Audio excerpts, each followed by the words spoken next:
Welcome back, everyone. Today's lesson is all about electronic configurations. That is, how are electrons located around the atom and in what orbitals are they found? What is an orbital? An orbital is a region of space where an electron is most probably located. These orbitals are solutions to a complicated equation called the Schrödinger equation. The Schrödinger equation solves the dilemma of the Bohr model, which treated the electrons as quantized fixed orbits around the nucleus. Newtonian mechanics said that an electron, when it's orbiting a nucleus, must be constantly accelerated in order to maintain this orbit. However, Maxwell's electromagnetic theory requires that an accelerated charged particle emit radiation. Thus, this approach would have the electron simply spiral into the nucleus in a fraction of a second, causing an atom to not exist. So Bohr's model was a temporary band-aid to the problem, but it didn't actually solve the issue. Heisenberg's matrix mechanics and Schrödinger's wave mechanics were ways that we could solve these problems, although it introduced a new level of mathematics. Let's look at a little bit more about the Schrödinger equation. Well, the main idea here is that electrons can be treated as waves, not just as particles. And the Schrödinger equation approaches the electron as if it is a wave.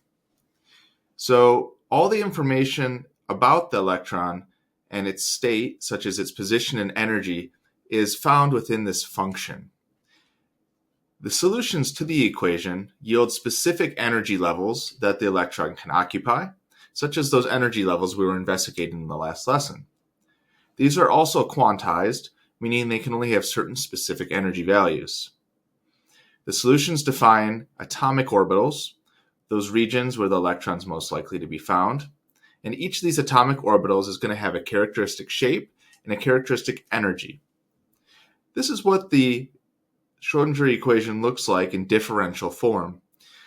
A lot of us have not taken calculus yet, so I won't go into it in too much detail.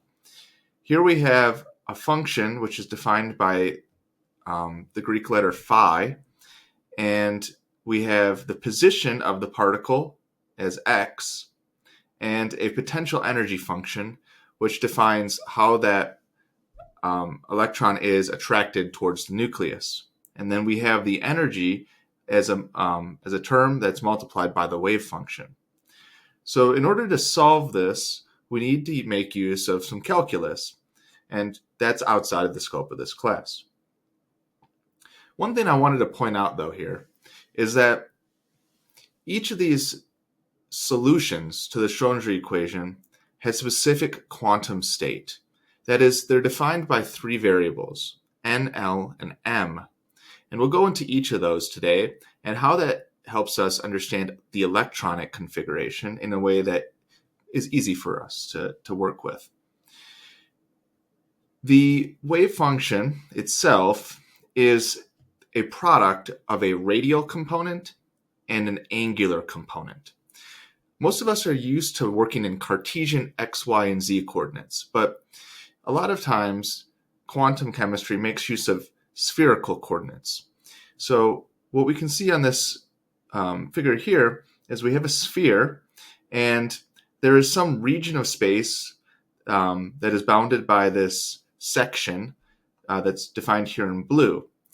We can define a distance from the origin to this section with the letter r, so that's a radial component. And then two angular components. We have phi and we have psi. And the wave function is going to be defined by n, l, and m. And we'll talk about which of these letters defines the radial component and which the angular component. So the radial component mostly defines the energy, and the angular part mostly the shape. So that is, where exactly are these electrons located? We do not measure the wave function itself. What I mean by that is, what we really care about is what the square of the wave function is. So if I had a function that was x, really we want to know what x squared is. So a lot of times in the literature, you'll see phi squared, and that's representing the probability density of finding the electron at a particular point around the atom, defined by its radial component, its distance, and the two angular components, the phi and the psi. And we can look at a small spherical volume and look at each of the elements and try to determine where is that electron located. Well, people have solved these equations for us already, so we can just make use of them, which is really helpful. The wave function for a one electron atom in a specific state of n, l, and m is called the orbital. And although the term orbital kind of resembles the word orbit in the sense that Bohr used it in the as an orbit around the nucleus, it has no actual resemblance to that word. An orbital is not a trajectory traced by an individual electron. Rather, it's a probability of finding the electron at a specific point, r, theta, and phi, given by the square of its wave function, which is phi squared. For shorthand, we just simply say that the electron is in an NLM orbital. And for example, one would be a 1s orbital, or a 2s orbital, or a 3px orbital. We'll get into each of those. The quantum numbers define these orbitals, and it's worth spending a little bit of time looking at each of these different letters, n, l, and m. N is called the principal quantum number, and this defines the energy for the electron in a hydrogen atom. N can take quantized integer values, starting with 1. The simplest is 1, the next is 2, and then 3, and so on and after that. These correlate to the various shells of the atom that we've already learned. For example, when we were looking at sodium, we noticed that 2 electrons are in an inner shell. Then we had 8 electrons that were in an outer middle shell, and then we had 1 more electron that was located in the outermost shell, which we called its valence electron. N equals 1 is the lowest allowed value, and we always fill up the lowest values first because they're going to be the most energetically favorable. The ground state depends only on the distance from its proton to wherever the electron is located. So this is these principal quantum numbers do not depend on angular dependence at all. They only depend on the radial component. So that means where is the electron located in a line from the origin. Now, for a typical orbital, the probability density will fall off rapidly from the nucleus. And because it does not depend in the direction in the space, we say that it's a spherically symmetric orbital. That is, it's like a ball, and the electron is going to be located anywhere around that ball, but the probability falls off with the distance. So as we can see on this graph here, I have plotted the radius in picometers. So this is the radial component, and then I have the probability density on the y-axis. This is the probability of finding that electron, and that probability falls off very quickly as we get further and further from the nucleus. However, it never reaches 0, despite what it might look like on this graph. All right. So that means it could be found anywhere, really. That is kind of the scary thing about quantum mechanics, is nothing is really set in stone. The next quantum number is called the azimuthal quantum number, which is given the letter L. I use this curly L here so you can clearly see it. It defines the shape of an orbital. So our textbook says, why not just call it the shape quantum number? It's restricted to the values of 0, 1, 2, through n minus 1. That is, it's dependent upon the principal quantum number. The values for L are denoted by letters. So the letter S refers to the number 0. P to 1, D to 2, F to 3, and then if we needed to have more letters than that, it would just go through the alphabet at that point, G, H, and so on. We're going to only make use of S, P, D, and F in this class. It's worth memorizing those. So do memorize those. 0 is L equals, so L equals 0 is S, L equals 1 is P, L equals 2 is D, L equals 3 is F.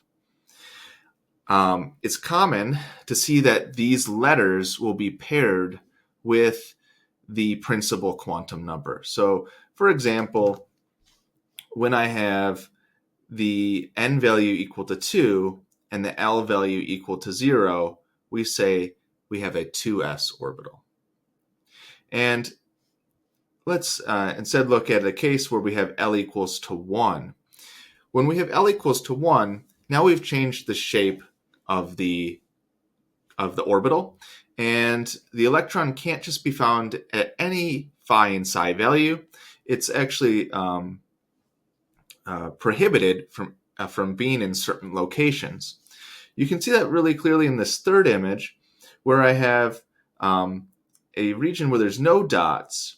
This is a node, and that node is the regions where you cannot find an electron. 0 probability of finding it there.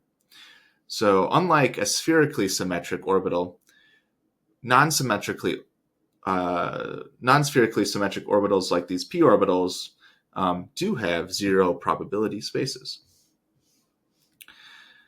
In a hydrogen atom, the 2s and the 2p orbitals are actually considered degenerate. That means that they have the same energy value. This is not the case for other atoms, though. As soon as we get into more complex cases, where we have multi-electron atoms, these orbitals' energy values kind of separate from each other. We'll see that in a minute. But let's look at the quantum number m, which is called the magnetic quantum number, and it determines the orientation of that orbital. So when we look at the p orbital, or the L equals 1 orbital, it has this dumbbell-shaped lobes. So there's these 2 lobes, but we could place those lobes along one of 3 axes: the z-axis, the y-axis, or the x-axis. So here we are actually making use of Cartesian coordinates again. So here we have 3 different orbitals that have different shapes, and the electrons can be found within those regions. These are degenerate orbitals, meaning they all have the same energy as each other. So we have these 3 quantum numbers, but then there's a 4th quantum number. And that one comes about through relativistic effects. It is not a direct solution to the Schrodinger equation. But it was given importance by Wolfram Pauli. And it's really important, actually, because it's going to tell us how many electrons can be found in an orbital. The electron behaves somewhat as if it were a magnet. It can have a north pole and a south pole, and like a magnet, can be flipped one of 2 ways. And this is what we term the spin. And you can think about a top spinning upwards or a top spinning downwards. Although the electron's not physically spinning, it has this property. And we define the spin values to take on a positive 1/2 or a negative 1/2 value. One thing I forgot to mention for the magnetic quantum number is what are its limitations. The m values are also quantized, and they can take on the values of 0, plus or minus 1, through plus or minus L. So the m values are dependent upon L, which are dependent upon N.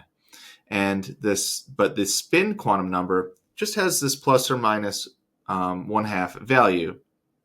In summary, these are the allowed values for the quantum numbers. And with this, we are able to define all the orbitals if we're able to solve the Schrodinger equation. We have the N, the L, the M sub L, sometimes I listed as M sub L, and the M sub S. Let's fill out a table, and this is a worthwhile exercise. It takes a little bit of time, but it's going to tell us how many maximal electrons can occupy the first shell, the second shell, the third shell, and the fourth shell, and so on. And we can compare this to what we did in lesson 7 and see if we can recreate that shell model of the nucleus. So let's go and start with the first quantum number, which is going to be n equals 1. If we look at this table here, if n equals 1, L can take the values of 0 through n minus 1. Well, 1 minus 1 is 0. That means that we can only have the L value equal to 0 whenever the principal quantum number is 1. Because M sub L is also dependent upon L, it can only take the values of 0 in this case. The M sub S value, however, can be plus or minus 1/2 in any of these situations. So what I'm going to do is I'm just going to add in the symbol for plus or minus, if I can find it. Oh boy.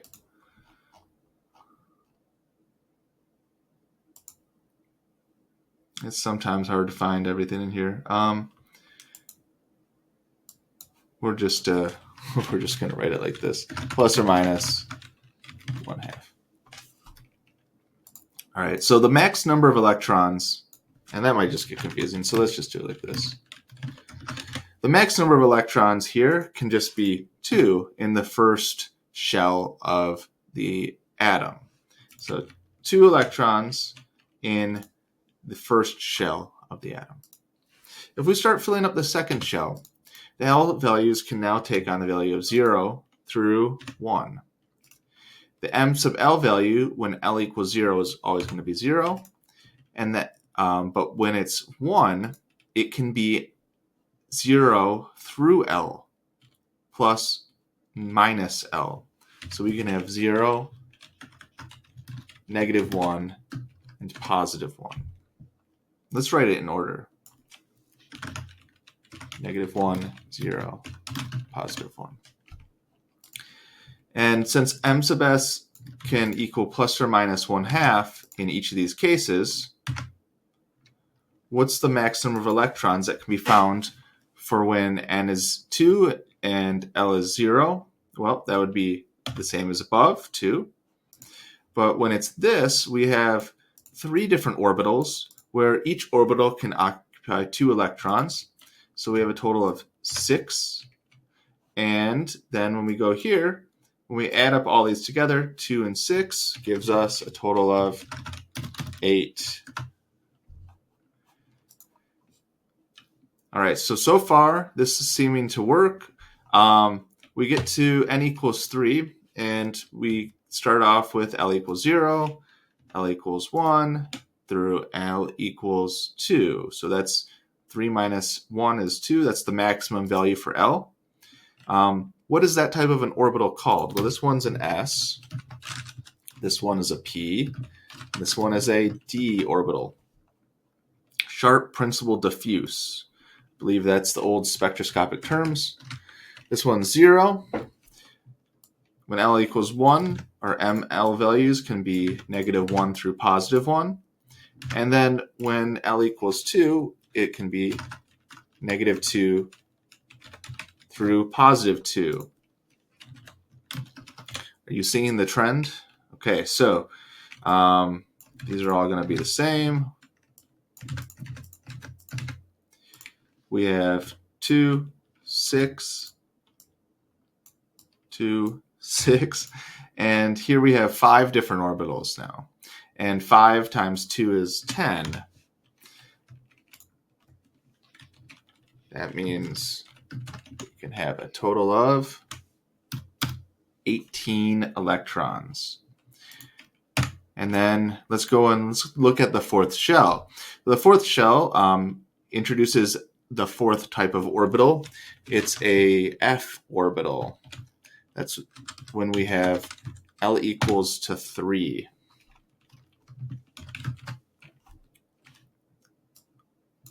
All right, and then 0. This one stay the same. And now we have to add in 2 more orbitals, -3 for the m sub L value and +3. Each of these orbitals can hold 2 electrons, 2, 6 electrons, 10 electrons, and 14 electrons. So how many electrons can fit into the 4th shell? It is 32. All right, so let's look at what each of these orbitals look like. We looked at the s and the p. Let's look a little bit at the d and the f orbitals. All right, so we got some complicated shapes here, and I really like this middle one here for the d subshell and the f subshell. They have these little donuts here, but we can clearly see that these regions in space where the electrons are found are not as simple as we might have thought. And this is the beauty and the kind of horror of quantum mechanics, is it points out that chemistry isn't that straightforward. It's actually pretty complicated, but it's fun because what we're going to be able to do with this is we're going to be able to build up all the electrons in the orbital and say, hey, yeah, we're going to have 2 here and 2 in these regions, and 2 electrons can be somewhere in this space. And then maybe if we get into one of these bigger atoms, they're going to be having some electrons that occupy these more complicated orbitals. And each of these I'm going to call subshells. So you'll hear me using that term. And that just means that, say, for example, when we look at this is my shell, and then each of these orbitals is a subshell of that shell. Now, it's important to understand that the energy of these electrons depends on which orbital they're in. The energy states of atoms with 2 or more electrons depends on both the N and the L value. So for hydrogen, it's really straightforward. We see here that the energies of the 2s and the 2p orbitals are all the same. They're degenerate. Same thing for the 3s, the 3p, and the 3d, and so on. But when we get to a multi-electron atom, these energies separate out. So the 2s and the 2p electrons are no longer the same energy. The 2s are in a lower energy state. They're more favorable. So if we were to try to think about an order in which these electrons would fill up, it's kind of like a hotel. Once those rooms are full, there's no more vacant spots, no vacancy. So these electrons will fill in a specific order. This is a chart that I've been using. You can find it on my course page. And I like just having a copy of this where I print it and I use a pencil and I can fill it in and erase it whenever I'm trying to figure out which electrons go in which orbitals. But one thing we might pay attention to is if we look at what happens when we get to 3p, the next orbital is actually the next lowest energy orbital is the 4s, not the 3d. So this is one thing we have to keep in mind, is that we fill up 1s, we fill up 2s and 2p, then we fill up 3p, but we skip here to 4s. So we're not going to go straight to the 3d orbitals. Okay, we're going to go 4s, 3d, then 4p. Then we can see here 5s, and then the next one is not going to be 5p, but it's going to be 4d, 5p, 6s. At this point, we're already into the 6s orbital, and we haven't even touched the 5d nor the 5f. So how do we remember this, right? We need to have some type of a chart or some type of mnemonic or some type of way to memorize this. And I'll show you how we can make use of the periodic table. And that's going to be probably the easiest way to do this. Here are 3 rules on how atomic orbitals get filled by electrons. The first rule is the building up principle, Aufbau. That's German. And it stands for the fact that the lowest energy orbitals will fill up first. The next principle is the Pauli exclusion principle. And this is a principle that applies to particles such as electrons, and they can't have the same quantum states. So if I look at 2 different electrons, they have to have differing quantum states. That means that they can't have the same spin and be in the same orbital. They have to have opposing spins, or they have to be put into a new orbital. So what we're saying here is that the maximum of 2 electrons per atomic orbital is a rule, and it cannot be broken. So that's a principle. Sorry, we can't have more than 2 electrons. The third is termed Hund's rule, and we have to fill up empty orbitals of the same energy first. So degenerate orbitals that have this orbitals that have the same energy get filled up first before we go on to put 2 electrons in the same orbital. And what we're also going to want to do is put all the electrons in the same spin up first. All right. This is a kind of an unusual thing, but it's something we'll just get used to doing. So here's a trick to filling the orbitals. It's to use the periodic table. The periodic table kind of looks as if it's broken up into these 4 different sections, which I'm going to call blocks. The first block is the S block, and helium is put over here, but that's just because it has similar properties as the noble gases.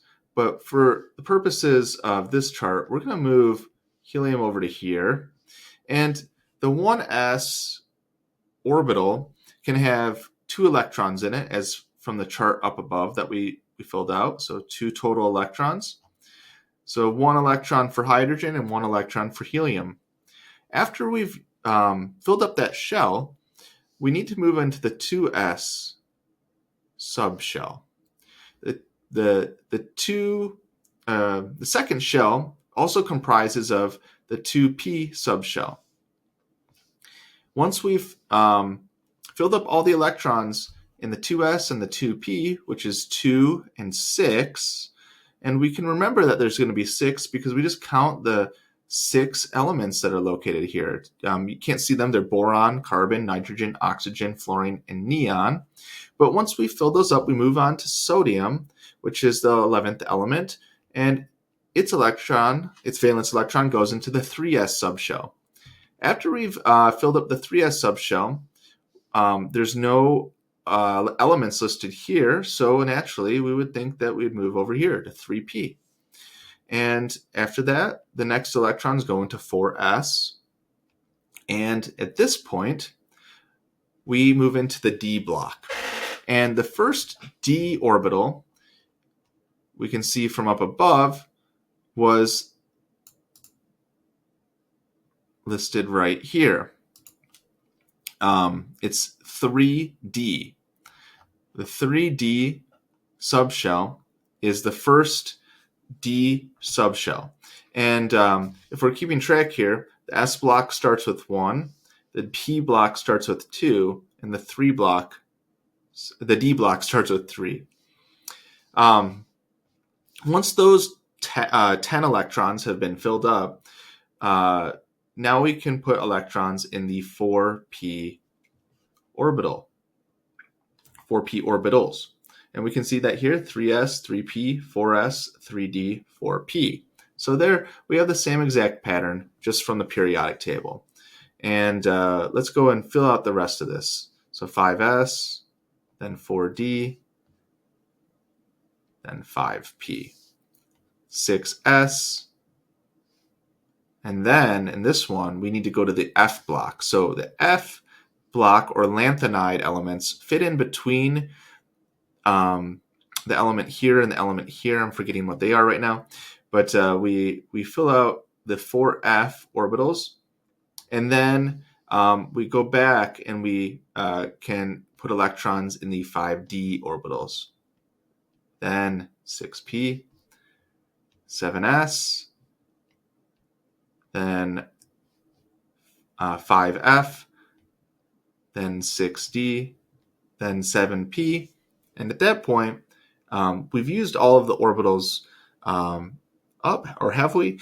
Well, at this point, we have 118 elements.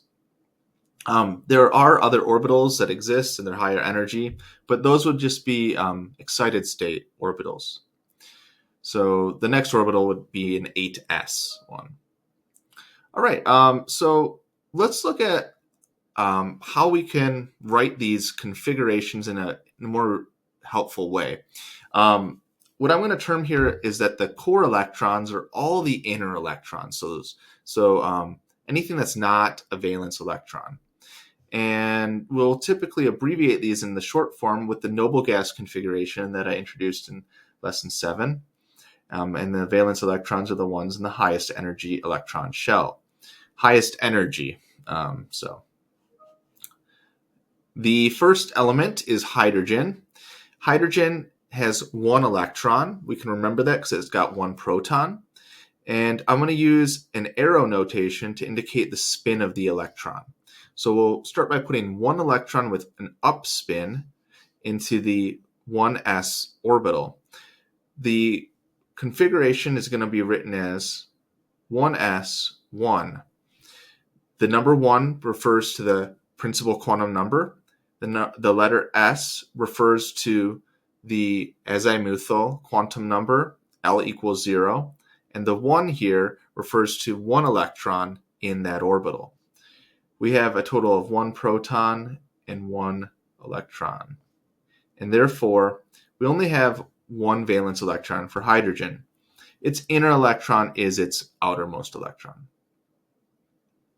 A more complicated example would be like oxygen. So for oxygen, it's got a total of 8 protons and 8 total electrons. And when we go and start to put these electrons in these orbitals, we got to remember our 3 rules. The first rule is the Aufbau principle. So we're going to put electrons in the lowest energy first. And then we have to remember the Pauli exclusion principle. So at this point, we can put another electron in this same orbital. So we're going to go and put 2 electrons there. But at this point, they're all filled up. So we'll go on and we'll put 2 more electrons here in the 2s. And then we look at our 2p orbitals, which are degenerate. They have the same energy value.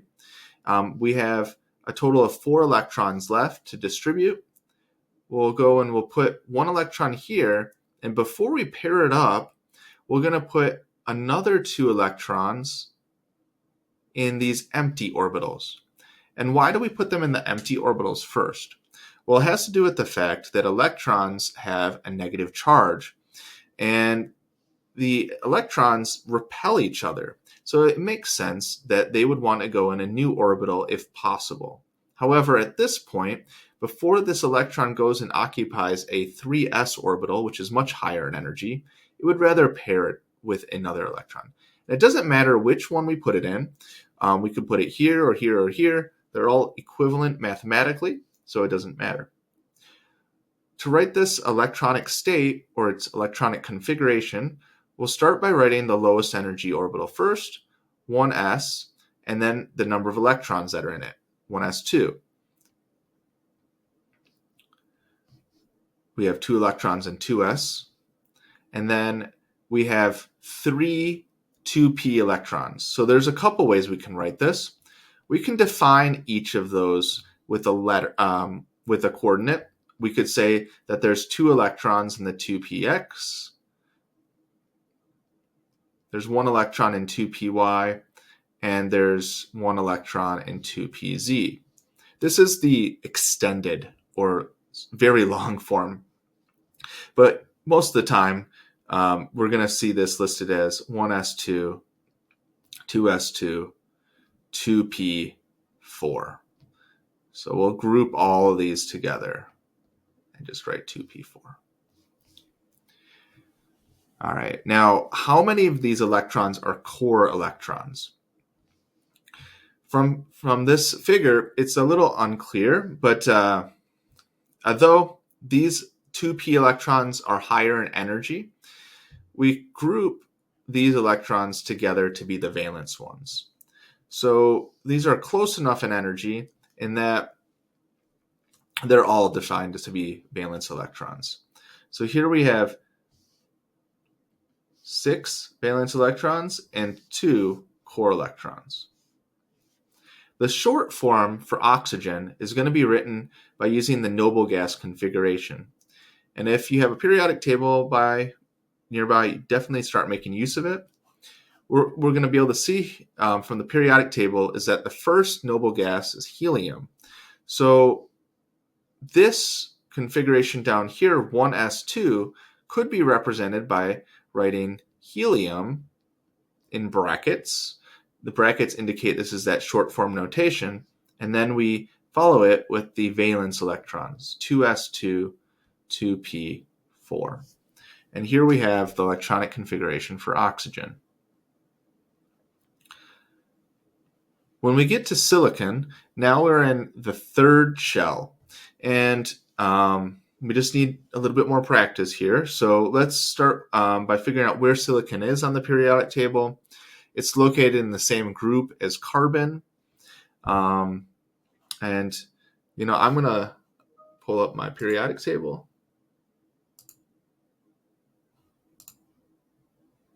Oh, I closed it.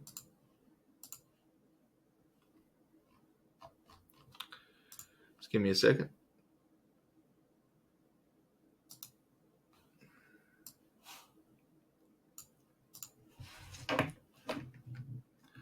All right, so silicon is below carbon, and it's got a total of 14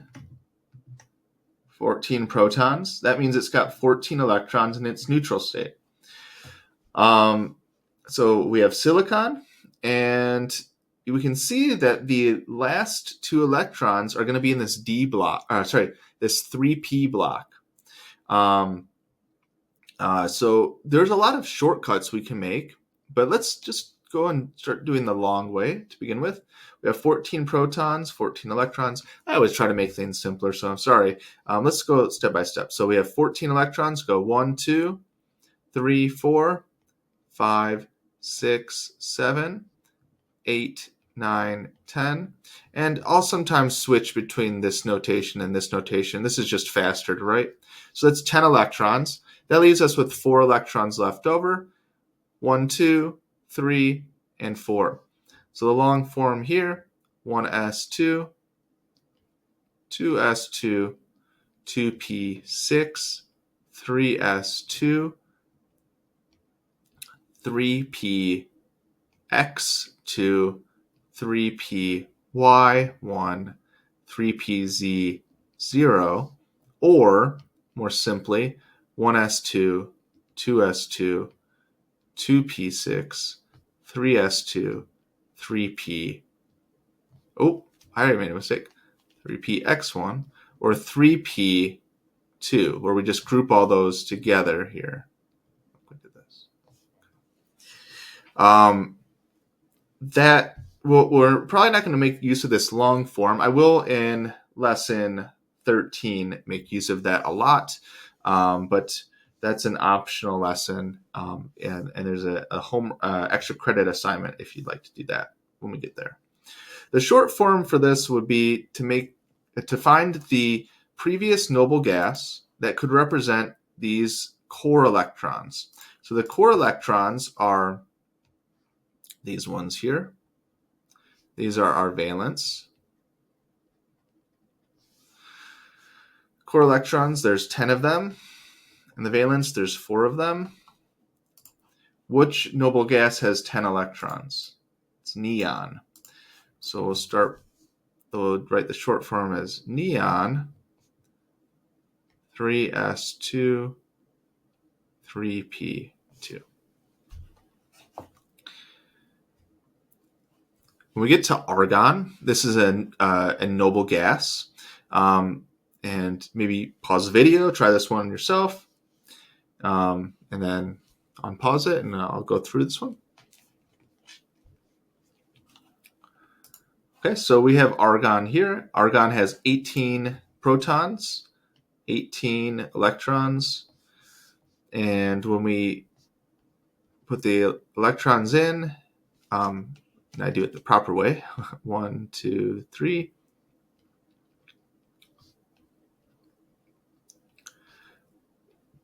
You'll end up filling up every orbital. The long form notation here is 1s2, 2s2, 2p6, 3s2, and I'll just write 3p6 here. Now, this one here could be written in 2 different ways as a short form. I'll write my preferred way, and then I'll write the other way. But the core electrons are these ones, and the valence electrons for argon are listed here. We'll see that argon has 8 valence electrons, which is the preferred amount of electrons that valence electrons that an element has, in that it's no longer reactive because there's no spots for an electron to go. So when we learn about chemical bonding, when these elements are trying to combine with other elements, argon has no free spaces. It's a full hotel. Why would anyone want to bond with argon if it doesn't have any space? So we can write the short form of this by looking at the previous noble gas, which is neon, and writing 3s2, 3p6. Or you could just simply write argon in brackets. The reason I like the first way is it shows the valence electrons here. That's pretty much the reason I like that the best. All right, here's one more example. I'm really trying to hit this one home. We got arsenic. Arsenic is an element that is in the 15th group. It's below phosphorus. For this one, we can see that we need to traverse the transition metals to get all the way over to arsenic. Here we'll need to fill the 3d orbitals. We have 33 electrons in this element.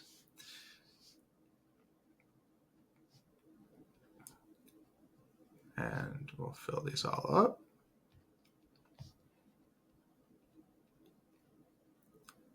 All right, so if you're counting up above, this here would be 18. And one way I like to kind of make this a lot simpler on myself is to skip the long form. Just skip that.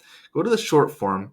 We know that we need to start here with argon. Argon is going to be equal to your core electrons. So we'll start with argon here. That's what this is. And then at that point, we need to look at the periodic table and say, well, we have, let me make sure I'm still recording here. I think I am, hopefully. All right. Yeah, so we need to fill up the 4s orbital, then the 3d, then we can start putting electrons in the 4p. So we'll do 1, 2 here. And I I kind of like to figure out how many valence electrons I'm going to have. So 33 minus 18. Get a calculator. Can't do that one right now.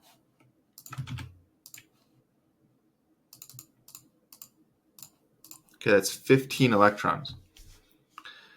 Now, I'm going to put an asterisk here because not all 15 of these are going to be classified as valence electrons. There's a reason why. So, of course there is. So 15 electrons. So the next 10 are going to go into the 3D orbitals, and there's 5 of these orbitals because of remember the M sub L quantum number. M sub L quantum number is going to be negative L through positive L. When we have a D subshell, that means L equals 2. Negative 2, negative 1, 0, positive 1, and positive 2 comes out to 5 orbitals. Once we filled all of those orbitals, we have 3 electrons that are left over. And due to Hund's rule, they go all spin up in each of their own orbitals. And we end up with arsenic having the short form configuration of argon, 4s2, 3d10, 4p3. Now, the number of valence electrons here is only going to be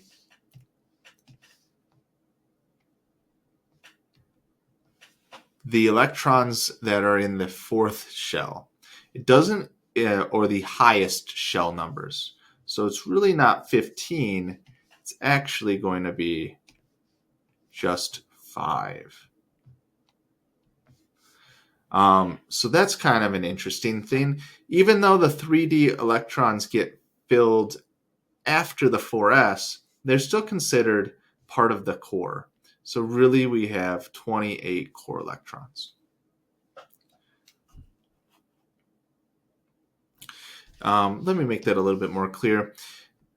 We didn't go into detail on the radial distribution for the 4s versus the 3D orbitals. But the 3D orbitals will have the electrons located at an average probability a little bit closer to the nucleus than these 4s orbitals. So they're a little bit held a little bit more tightly. So we will only include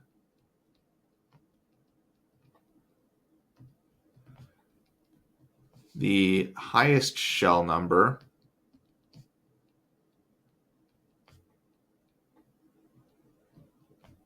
as the valence electrons. What this really comes down, what this really helps us understand is some of the bonding that occurs with the transition metals, and I think I'm going to go over that in lesson 10. So let's hold off onto this discussion for a little bit longer. All right, then we have this beast here. This is uranium. Uranium has a lot of electrons. It's got 92 of them.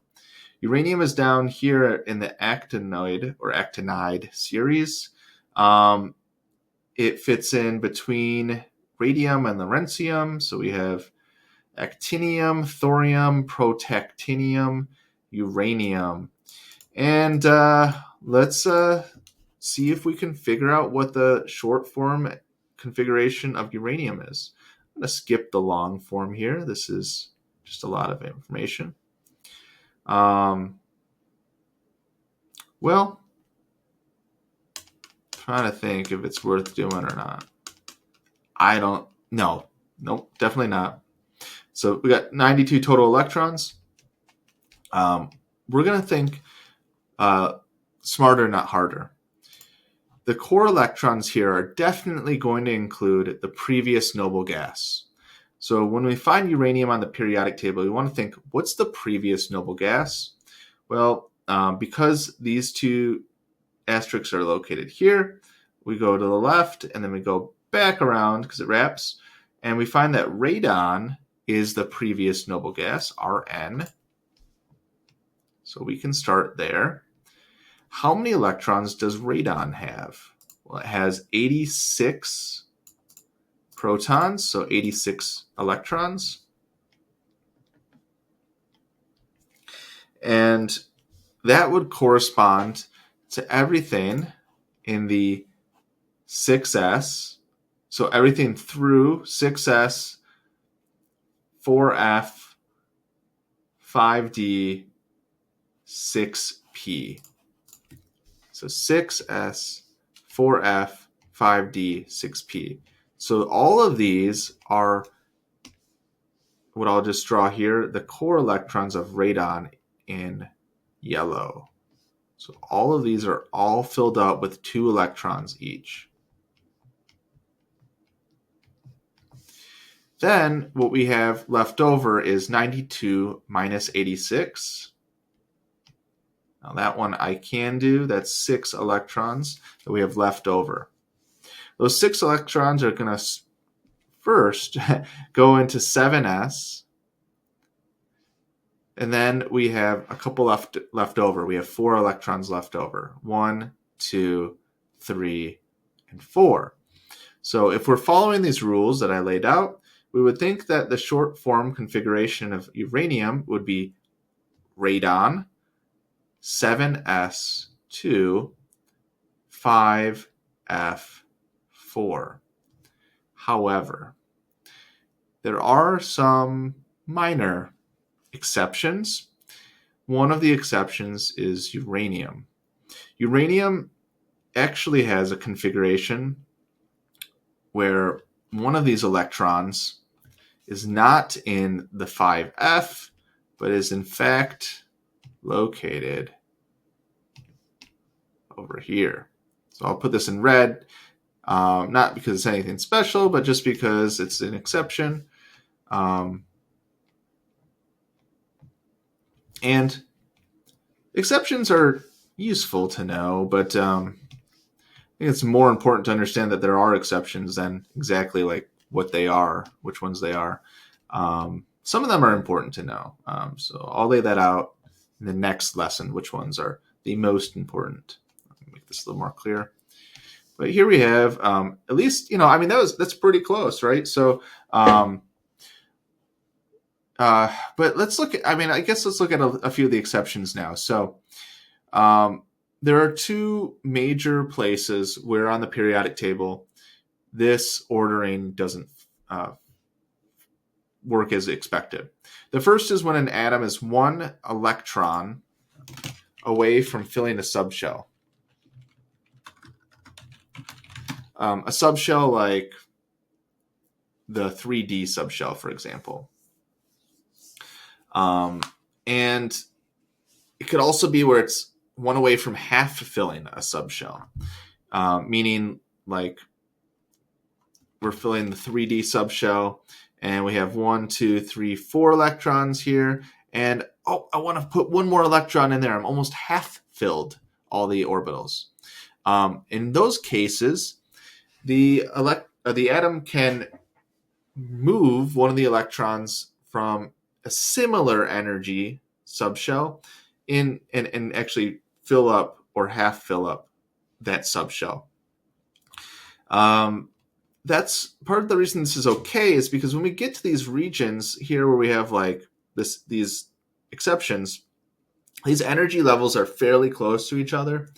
So if the atom foresees that it would have a lower energy by doing this, it would just make that jump. Okay, it's not really. I hope the electrons are not sentient, but the atoms are not sentient. But who knows?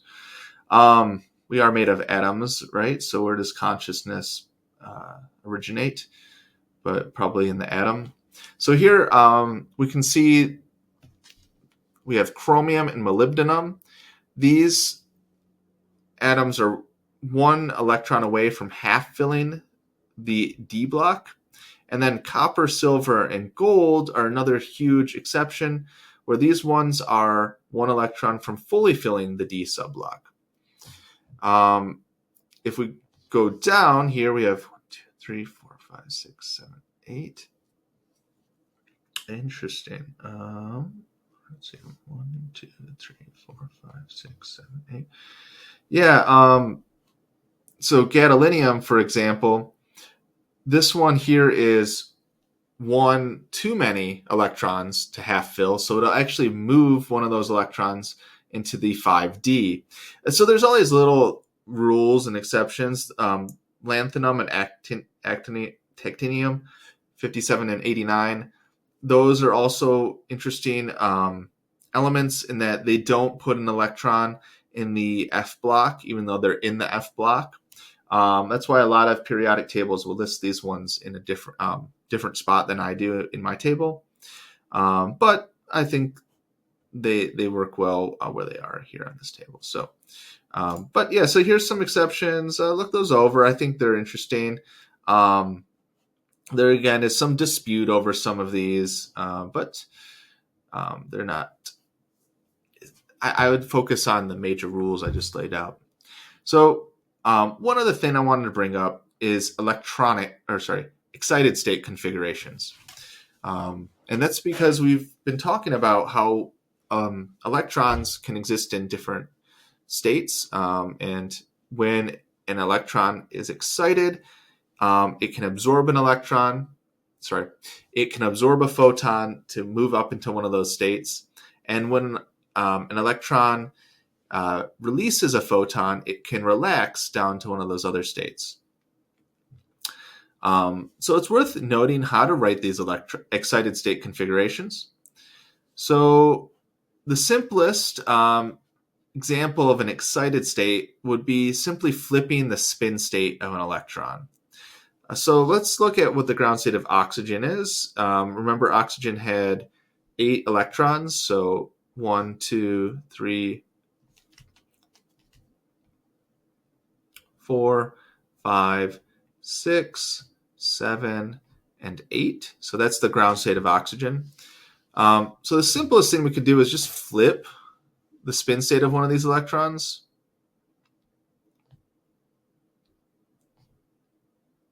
So these ones, obviously, we have to keep them together. But what we can do is we can flip this one like that.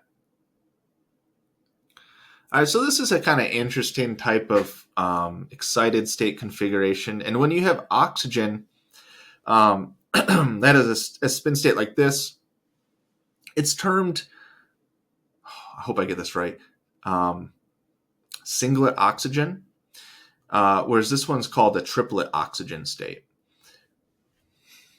I mean, they're very similar, but this is actually a more reactive form of oxygen. And usually that they're referring, I think, to the diatomic molecule. Okay, so that's one excited state configuration. How would we write that? Well, it would probably be written very similarly. I don't actually know the notation for that one. But another two things we can do is where we have the electrons and they're paired up when we don't expect them to be paired up. All right, so say, for example, we take one of these electrons from this orbital and put it over to here. All right, so this is something we call forbidden. So we don't want this to happen, but it can probably happen. So that would be an excited state. But what's more likely going to happen, and what we're going to see all the time, is where we promote an electron to a completely different orbital.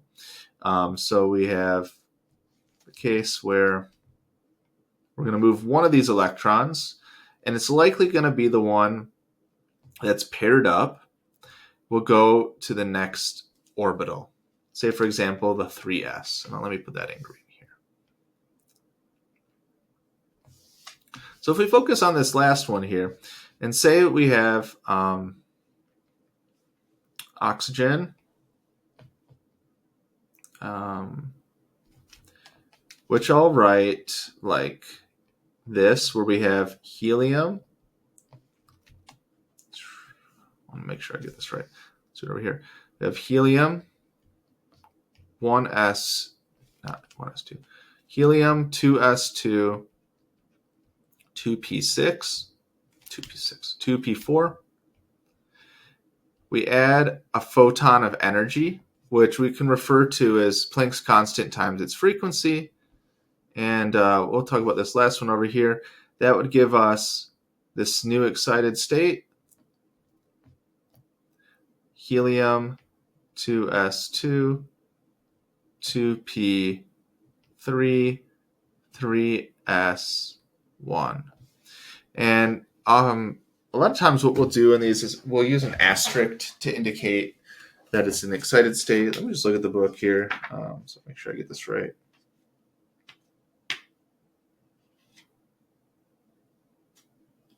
Yeah.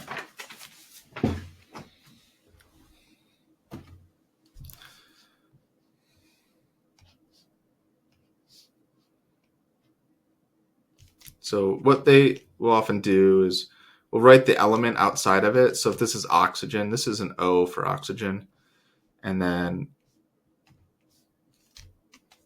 we'll put this O here for oxygen, but we'll put a little asterisk here. And that'll refer to the fact that this is an excited state configuration of oxygen.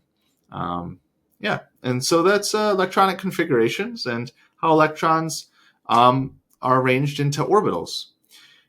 In our next lesson, we'll look at how this affects ionic compounds, ionic bonding, and then we'll start looking at Lewis structures and how do we pair up electrons to form covalent bonds. I look forward to talking about that with you. So talk to you soon. Take care.